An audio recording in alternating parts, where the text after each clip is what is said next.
Hello and welcome to The Voluntarist. Today, I would like to talk about profit and why it's not evil.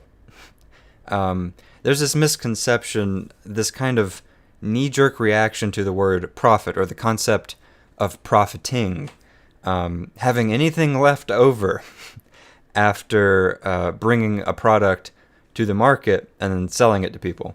What I'm going to talk about today is what profit really is and why it is in fact a force for good in the quest for human flourishing.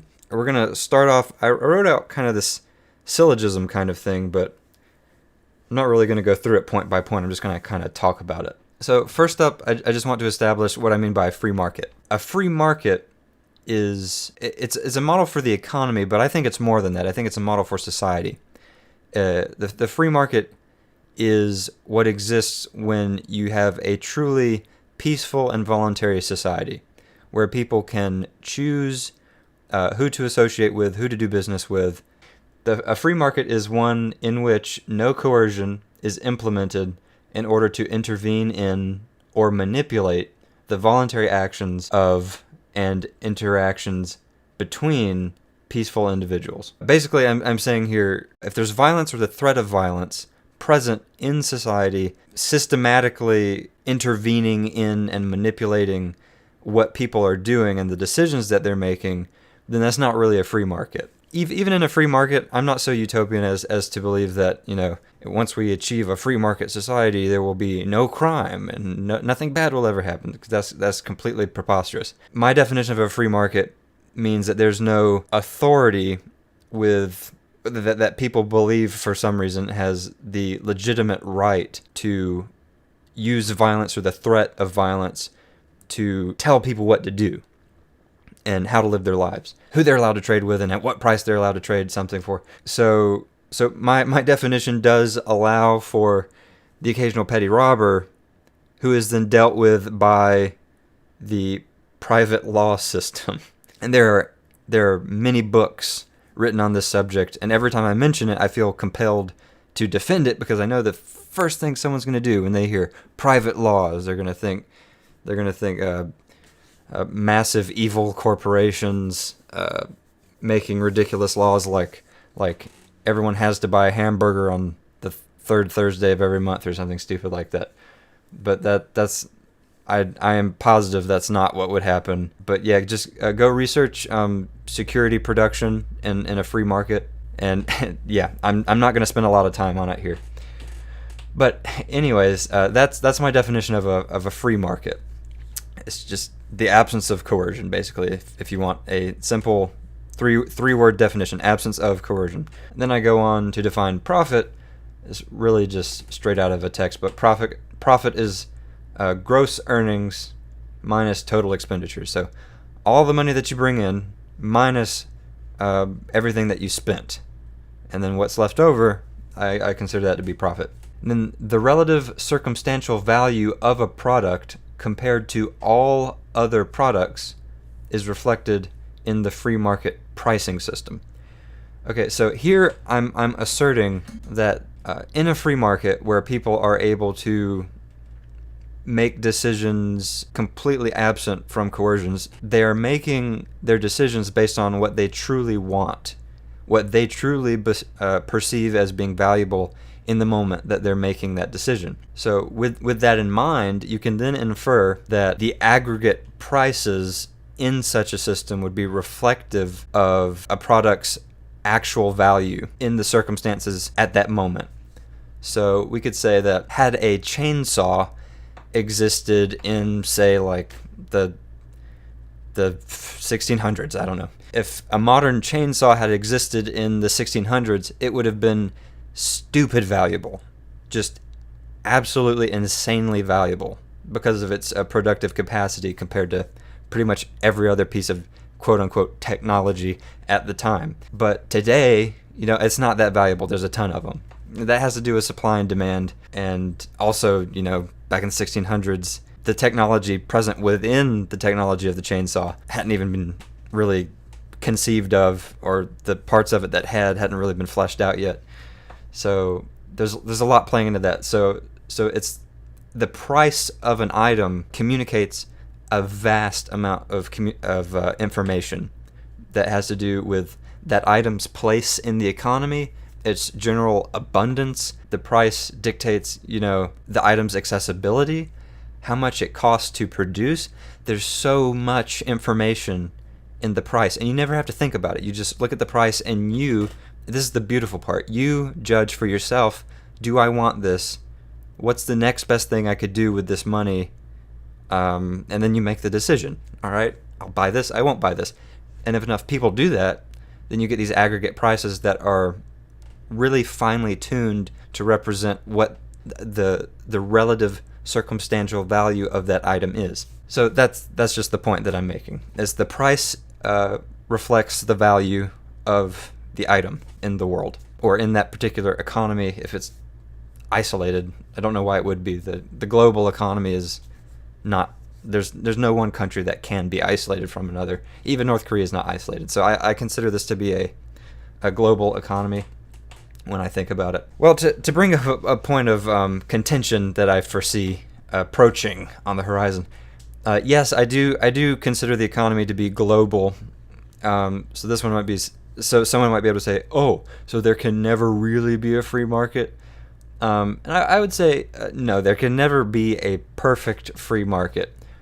But what you can do is create a zone where everyone living in there has, perfect libertarian property rights and self-ownership and personal liberty. And, then at that point, they can do business with whoever they want. So the rest of the world,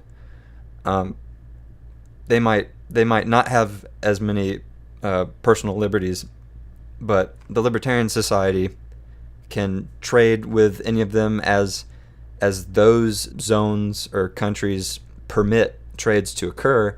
And the libertarian society is very much at liberty to trade with whoever would be most profitable for them. And then over time it really wouldn't matter, because they can just pick and choose. All right, your country's not letting you trade tires with us, fine, we'll go somewhere else. Tough kind of thing. So in that case, yes, there would be coercion playing into it, but at least one of the victimized parties has the option to go somewhere else and just take their business elsewhere. So that would be a massive step in the right direction. Again, it's not perfect, but in the microcosm of that libertarian state or zone, there would be as close to a free market as you could ever possibly imagine in that zone. And I'm just assuming that there would always be somewhere on Earth that is not perfectly libertarian, and I'm okay with that. It's just that you preserve the personal liberties of the people where you are, and that's all you can hope to do. And then you trade with people as their stubborn governments permit. But okay, so moving on. If we accept my definition of a free market, and if we accept my definition of profit, and if we accept the price of a product is reflective of its value to the world economy, and in addition to all that, if people only purchase things voluntarily when the perceived value of the product is greater than the price, so we just talked about this value is subjective, and you can look at the price and decide for yourself, is it worth the price? So people do that. That is inherently what people are doing every time they make a purchase, so I think that's an easy one to accept. And if the money spent by an individual to purchase something is thereby indicative of the product's relative value to a given individual, then total earnings are the total relative value of those products in the world. What I'm saying here is, let's say you have a business that produces paper clips, right? You sell a bunch of paper clips and you start earning a lot of money because people are buying your paper clips, because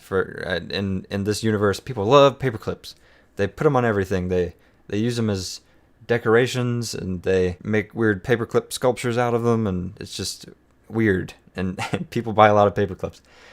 So you start making a lot of money. So what we can infer from this, if the price is reflective of the value, and people only spend money on things that they value, so that this further enforces the idea that price is indicative of what people value, what they're willing to pay kind of factors into the price, then we can say that the money that you earn is a good measure of the value provided by the product to the world. Apple makes iPhones, and we would say that iPhones are very valuable, and they've improved a lot of people's lives, and smartphones in general. I'm not necessarily an Apple fan. I do have an iPhone, and I enjoy how easy it is to use. It's improved my life. I'm able to communicate with people lightning fast. A lot of the apps are fun. They have Bitcoin apps, which makes me happy. It's increased my productivity vastly because I've got a full computer basically in my pocket. The screen's really small, which is annoying. First world problems, right? But it's vastly increased my productivity, and I would say that it's improved my life. It's very valuable to me. So all of the money earned by Apple selling iPhones is a really good measure of the iPhone's value in the world. And Apple has earned a lot of money. Why?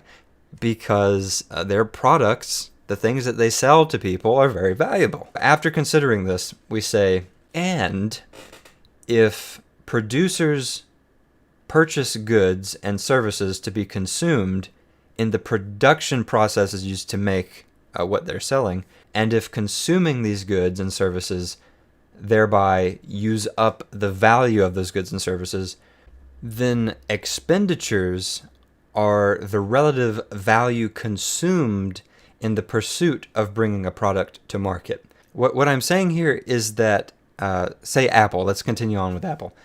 Apple buys a lot of materials, they pay for labor, and they do this all in the pursuit of producing their iPhones, as an example. All of these things count as an expenditure because, remember, to make an iPhone, obviously it costs a lot of money. You got to manufacture them. And there's a lot of different things you got to pay for in order to make that process happen. But when you use up these resources, when you use up the metal, the glass, the labor, and yes, I would include labor in this group of resources that gets used up because those people, labor is time, right? Labor is skill and time. When the labor is being applied to do anything, when you're working at something, that's time and energy that you're spending doing that thing that you could be using to do something else, but you're not. Therefore, the value of your time is being consumed, and you're never going to get that back. So that's what you're paying people for. You are paying them for their time, and if they're very skilled at what they do, then their time becomes very valuable. I would consider that to be in the realm of things that have their value consumed or used up when it is used. When Apple buys all of these things and turns them into iPhones, these things, they can't be used to do anything else anymore. They're now iPhone. All the metal, the glass, and the labor and everything else, they're used up, and they no longer have value to anyone else other than whatever they're valued at as an iPhone, because they're now an iPhone. So here I'm saying that the amount of money that Apple spent to produce an iPhone is a measure of the value that has been removed from the economy, the value that has been effectively destroyed. That's not really a great way of looking at it because you could say that the value has been transferred into the iPhone, but I think this whole process here kind of cancels that out, which I'll get to right now. So if we assume that everything that I've just said is true, if profit is gross earnings minus total expenditures, and if we say that total earnings are the total relative value of those products in the world, and total expenditures are the relative value consumed in the pursuit of bringing that product to market, then we can say that profit is a measure of the total newly created value in the world. People always wonder, how is it that capitalists can say that capitalism creates wealth? Well, this is it. This is it, because, like I said, the iPhone vastly improved my productivity, my life, my ability to communicate, plan things, get places. I feel like I have more control in my ability to plan and know what's going on if I have access to the internet and my online calendar and like this vast array of pictures. I use my iPhone as a tool at work. It's great. It's really valuable, but it costs resources to make. The iPhone wasn't free to produce. It costs a lot of money to produce, especially in research and development and skill and the time that people spent to labor in the production of the iPhone. But here's the beautiful part. Apple, if you want to use my method of explaining it, Apple destroyed effectively a bunch of wealth when they used up a bunch of resources to make the iPhone. But then this product that they produced, the iPhone, has created a lot more wealth, a lot more value in the world. It has made people's lives better. People are richer because they have an iPhone. Maybe not necessarily richer with money, but they have a richer, more, their lives have more value. I know mine does, because I spent money on this iPhone, and my life is better. I'm glad I bought it. I don't miss the money. It was well worth the money. So you don't, money is not necessarily a measure of how rich you are. It's the value of something that I'm really getting at here. What I'm arguing is that profit should be a measure of how effectively a company is using up resources to provide value to the world. So let's take, for example, a non-profitable company. Not a non-profit, just like a for-profit company that is incapable of earning a profit. They are using up resources to produce something, but then they can't sell it to people because people don't value that product at the asking price. But they can't ask any less, because if they do, they won't be able to break even. But if they can't break even, that means the product they're producing is being valued at less than what it took to make it. So this is the market telling you that this company is wasting resources. They are a parasite on the scarce resources of the world, and the market will put them out of business, because we have, in a free market, you have this wonderful thing called the price system that communicates all of these prices and values and scarcity and all this amazing information. You don't even have to think about it. You just look at the price tag, and then they go out of business because they can't earn any money. And it's beautiful because they're wasting stuff.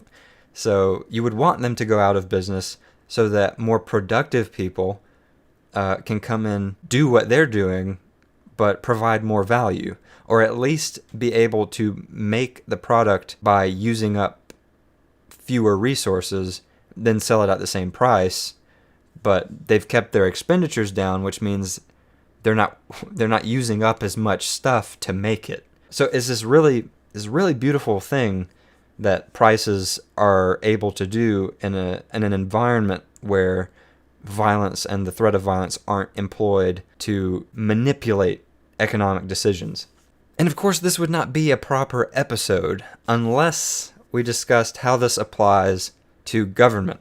And of course, the pointing out that having violence and the force of violence is an obvious attack on government intervention in the marketplace.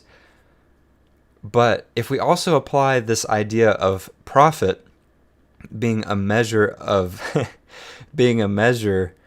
a business's ability to provide value to the world, and inversely, if they have massive debt, they're a parasite on the world. So then we apply this to government, and we see that government is, of course, a parasite. They don't provide services that are worth the expenditures they undertake to provide them. And we know this because they are constantly going into deeper and deeper debt. What do you think would happen if they actually made Americans foot the bill for the services we receive? What would happen? By the way, guys, we're going to raise taxes to 150% to pay off all of our debt. This ends up being a really good argument for decentralization, privatization, because without profit, you don't have human flourishing. You don't have an incentive to provide value to the world, to provide value to your society. In government and government programs, you pass a law saying that you have the right to force people to do business with you, and you're going to force this or that program on the rest of society without market indicators like profit, like people actually having to choose to come and do business with you rather than being forced to do business with you at the point of a gun. So you lose every incentive imaginable, other than maybe the vote, to provide a high-value service at a low cost. And because politicians want to get reelected, but they still have the power of the state, they provide all of these services, and then they keep taxes really low, and they make sure that we don't actually have to pay for it, and we just go into debt or print more money. So now we're $20 trillion in debt, and the dollar is inflating more and more and more, and people's purchasing power is going further down. Anyways, I think I could talk for a very long time about how the government is a parasite on society, but I think I'm going to go ahead and call it here. Really, all I wanted to say was that profit is a good thing. It is the source of wealth creation and improved standard of living, because you can't have a profit in a free market unless you have provided value to other people. And with that, I will leave it here. Thank you so much for listening to this episode, and I'll see you in the next one.